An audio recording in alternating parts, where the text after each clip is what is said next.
sekali semak belukar yang cukup tinggi. Nah, kita akan bisa melihat ya, di sana ini adalah membentang dan sangat tinggi serta tebal tembok benteng Istana Majapahit, diduga Istana Timur atau istana terakhir kerajaan.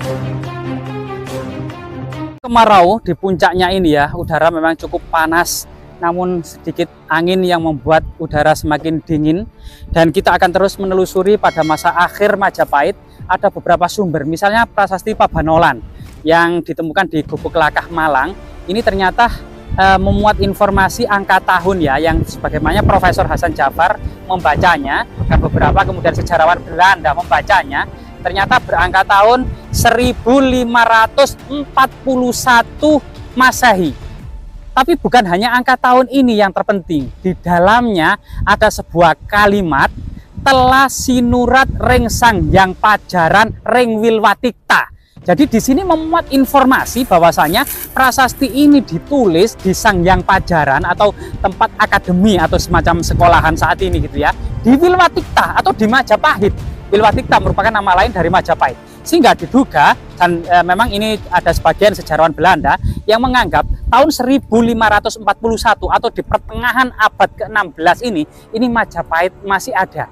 Nah ini kemudian didukung oleh babat Sengkala atau cerita tradisi yang mengatakan bahwasanya Sultan Trenggono atau Demak gitu ya, menyerang Majapahit gitu ya.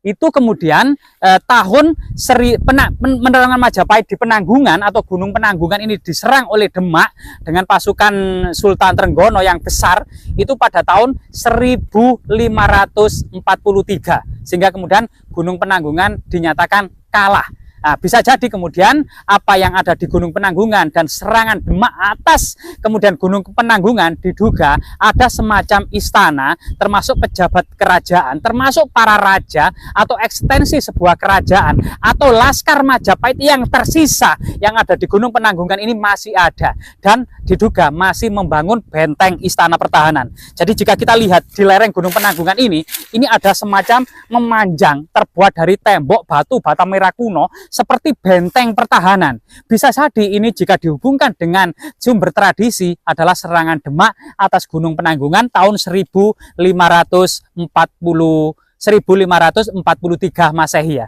atau di pertengahan abad ke-16 Masehi. Jadi kita coba telusuri bersama-sama.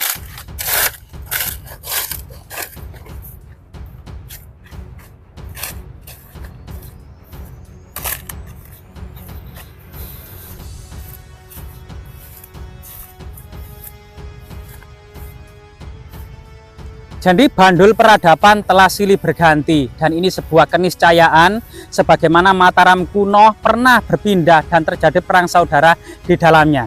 Misalnya kemudian Mataram kuno saja, istana pertama adalah di Mataram, Makadatuan I Mataram. Kemudian Makadatuan I Mampratipurah pada masa Pikatan. Tentunya ada perang sehingga kemudian Kedaton yang ada di Mataram ditinggalkan. Setelah itu pada masa selanjutnya itu ada Makadatuan I Pohpitu. Berarti di desa Pohpitu didirikan istana pada masa Sailendra gitu ya. Kemudian lagi masuk lagi kemudian ke Makadatuan I Mataram. Begitu juga ketika Empu Sindok membangun istana di Jawa Timur. Yang mula-mula Makadatuan I Tambelang, kemudian Makadatuan I Watugalo, ternyata pada masa Dharmawangsa Teguh istana sudah berada di Madiun, yaitu Makadatuan I Watan. Yaitu berada di Istana Watan. Sehingga kemudian pada masa Majapahit pun diduga istananya tidak hanya di Trowulan. Diduga sebagaimana kemudian berita Yuansi, istana pertama kali didirikan oleh Dyawijaya di pinggir Sungai Brantas, diduga ditarik saat ini. Kemudian masa kejayaan beralih ke Trowulan, kemudian pernah juga di Daha atau juga pada masa akhir-akhir berada di lereng Gunung Penanggungan. Sampai saat ini istana Majapahit belum ada yang meneliti secara kronologi, baik itu kemudian ditarik di Trowulan, di Daha maupun di lereng Gunung Penanggungan. Saat ini bisa jadi di lereng Gunung Penanggungan ini ada jejak-jejak istana masa akhir Majapahit.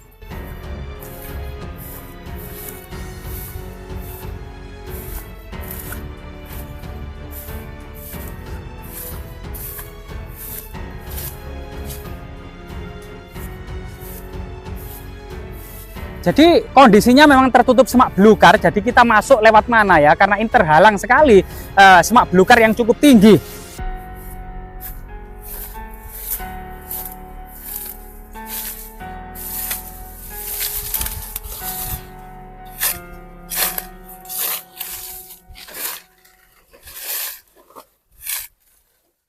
Nah, kita akan bisa melihat ya, di sana ini adalah membentang dan sangat tinggi serta tebal tembok benteng Istana Majapahit, diduga Istana Timur atau istana terakhir Kerajaan Majapahit, sebagaimana sumber Babat Sengkala.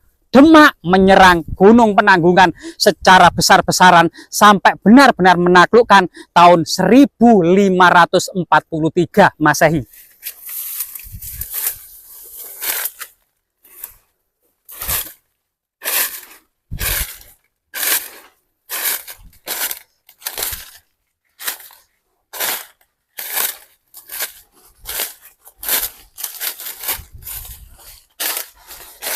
Jadi jika kita lihat struktur tembok benteng istana era Kerajaan Majapahit, sekali lagi ya, ada semacam lubang-lubang yang sangat misterius. Nah, jadi lubang-lubang yang sangat misterius, ternyata lubang-lubang ini tidak tembus. Lubang-lubang ini ternyata sampai kedalaman tertentu ya. Diduga kemungkinan tempat menancapkan arca atau hiasan-hiasan dinding tertentu secara estetik atau secara magis gitu ya. Karena leluhur kita dalam memilih lokasi untuk pembuatan istana tidak hanya memperhatikan soal-soal teknis dan strategis saja, melainkan juga pertimbangan-pertimbangan magis dan religius. Diduga ini merupakan bagian kemudian untuk menancapkan sesuatu yang dianggap magis atau sakral ya. Nah, ini memanjang sana. Nah, memanjang ke sana gitu ya. Dan ini di bawah pepohonan gitu ya, pohon-pohon jati. Dan di sini ada struktur yang asli, jadi teman-teman ya perlu diperhatikan. Struktur asli itu seperti ini. Batanya itu rapat, semuanya itu adalah batu bata tanpa fragmen atau batu bata utuh gitu ya, tidak ada sepis. Namun yang bagian atas ini ternyata berupa fragmen ditata ulang dengan sepis atau batasan-batasan dari tanah liat kemungkinan ya. Dan ini batu-batunya berupa fragmen. Dari sinilah kemudian kita akan bisa belajar dan membedakan antara struktur asli dengan struktur tambahan, atau kemudian ini ditata ulang untuk talut menahan tanah. Kemudian pada waktu tertentu memang di masa-masa terutama Orde Baru ada swasembada pangan, sehingga banyak sekali lahan-lahan yang wajib ditanami, termasuk tidak peduli ada tinggalan yang seperti ini, itu tanah-tanah ini dahulu kemungkinan pernah menjadi sawah atau yang pernah ditanami selama swasembada pangan. Namun ternyata tembok bagian talut ini masih tersisa dan masih ada atau masih lestari. Ini sesuatu yang sangat luar biasa sekali, sehingga masih bisa memberikan edukasi dan motivasi serta inspirasi bagi kita semua. Nah, jadi lubang yang kedua, nah seperti tadi itu sama. Jadi ukuran lubangnya itu sama, jaraknya itu sekitar 10 meter ya, jaraknya sekitar 10 meter. Kemungkinan setiap 10 meter itu ada lubang yang kemungkinan memang dahulu untuk menancapkan atau semacam hiasan atau semacam benda-benda magis ya, terbuat dari batu atau logam gitu ya. Biasanya berbentuk makara atau arca-arca gitu ya. Nah, kita lanjutkan. Nah, selain itu teman-teman, antara tembok yang satu dengan tembok yang lain ketika sekitar tiap 20 meter atau kemudian ya setiap 18 sampai 20 meter ada semacam pembatas. Mungkin kamera bisa didekatkan ya. Jadi ini pembatas atau semacam untuk membatasi tembok satu dengan tembok yang lain. Entah fungsinya untuk apa pembatas ini, namun ada struktur yang menjorok ke sana. Lah ini jelas. Jadi ini bukan galian, melainkan batu bata ini memang tertata sedemikian rupa yang terpisah dengan batu bata yang sampingnya. Dan ini adalah struktur asli, meskipun di atasnya ini adalah struktur yang kemungkinan terah ambruk kemudian didirikan lagi gitu ya, dengan fragmen batu bata kuno. Nah ini. Nah, jika kemudian kamera bisa didekatkan ya, struktur asli tembok-tembok istana atau tembok batu bata merah kuno itu seperti ini struktur asli dia. Tidak ada sepis gitu ya antara batu bata yang satu dengan batu bata yang lain. Direkatkan dengan sebuah perekat yang sangat misterius ya, kemungkinan beras ketan atau telur atau wajralepa atau kemungkinan sistem kosot gitu ya, sehingga sangat-sangat rata tanpa sepis gitu ya. Ini adalah struktur asli sejak masa Kerajaan Majapahit gitu ya. Nah ini adalah struktur asli yang masih bertahan, tidak ada reotan, tidak ada ambruan, tidak ada lengkungan, sehingga kemudian konstruksi pada masa Kerajaan Majapahit memiliki teknologi yang sangat canggih pada masa lalu ya.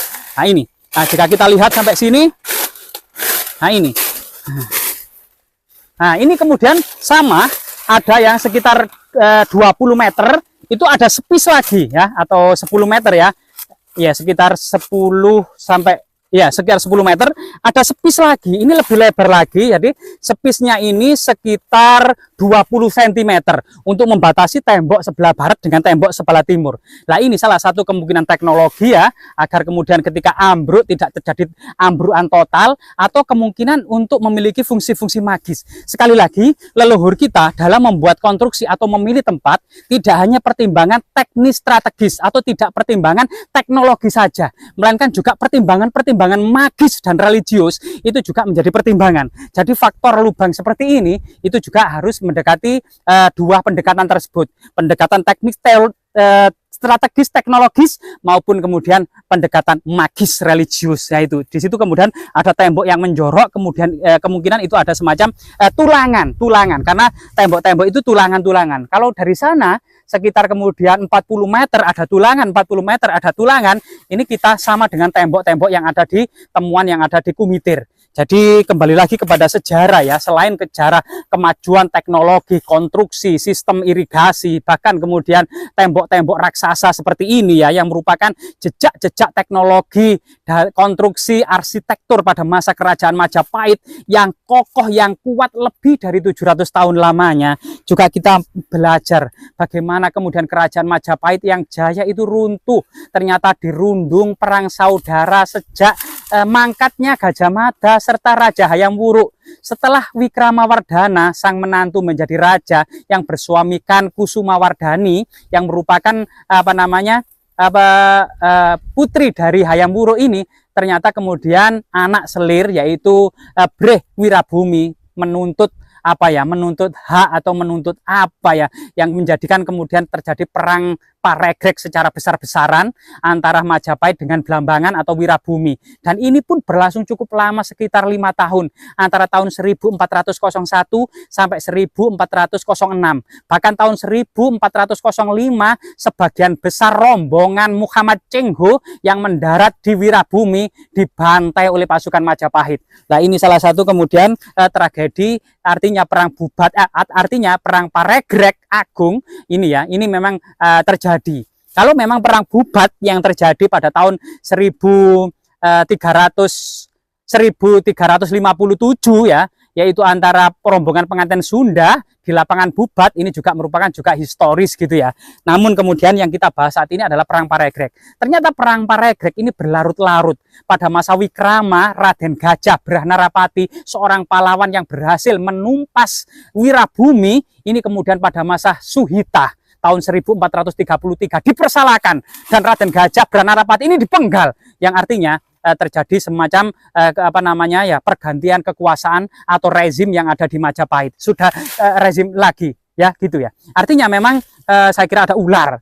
Nah, ini kemudian antara terjadilah seperti itu, dan pada masa akhirnya ternyata Bre Kertabumi ini menyingkirkan Bre Pandan Salas, sehingga Bre Kertabumi berkuasa di Trowulan, ibu kota Majapahit, dan Bre Pandan Salas berkuasa di kota Daha Kediri. Ternyata pada tahun 1468 sampai 1478, 10 tahun di Majapahit ada bintang kembar atau ada matahari kembar, sehingga kemudian tahun 1478 gitulah, 2 tahun setelah mangkatnya Dyasura Prabawa, ternyata Dyah Ranawijaya menuntut balas, sehingga kemudian menuntut balas kepada pamannya sendiri yaitu Bre Kertabumi, sehingga Bre Kertabumi pun mangkat di Kedaton atas serangan Girindrawardhana Dyah Ranawijaya. Jadi tahun-tahun selanjutnya adalah tahun-tahun pertarungan antara keturunan Bre Kertabumi yang tidak lain tidak bukan adalah Raden Patah Demak yang didukung para wali di pesisir utara ini menuntut balas atas kematian ayahnya Bre Kertabumi kepada Girindrawardhana Dyah Ranawijaya. Termasuk kemudian motivasi selanjutnya adalah mengakhiri kerajaan terakhir Hindu-Buddha ini di Jawa Timur, karena para penganut Islam awal ini tentu termotivasi akan perang Sabil gitu ya. Nah, itu salah satunya selain kemudian perang Paregreg. Jadi perang Paregreg memainkan peranan utama dalam kehancuran kerajaan Majapahit, sampai kemudian Demak berhasil menghalau atau kemudian menghabisi sisa-sisa laskar pasukan Majapahit yang ada di lereng Gunung Penanggungan, dan Babat Sengkala mengidentifikasi tahun 1543 Masehi. Gunung Penanggungan, sisa-sisa laskar kerajaan Majapahit, sisa-sisa penganut dan pengemban Majapahit ini kemudian berakhir di Gunung Penanggungan. Semoga kemudian situs ini tetap memberikan edukasi, motivasi, dan inspirasi bahwasanya perang saudara, perang perebutan tahta di Majapahit menghancurkan kerajaan ini, dan ada serangan dari luar dan perang, dan kemudian munculnya budaya-budaya baru yang menjadikan kemudian perubahan-perubahan besar di Majapahit, sehingga kemudian sejak tahun-tahun inilah orang-orang Jawa dari penganut Hindu-Buddha beralih ke penganut Islam. Jadi semoga kemudian tembok-tembok ini terus kemudian dilestarikan, kalau bisa diekskavasi ya oleh Balai Pelestari Kebudayaan, sehingga kemudian bentuk dan ukurannya bisa terdeteksi, bahkan pola-pola kesejarahnya dapat digali. Semoga bermanfaat.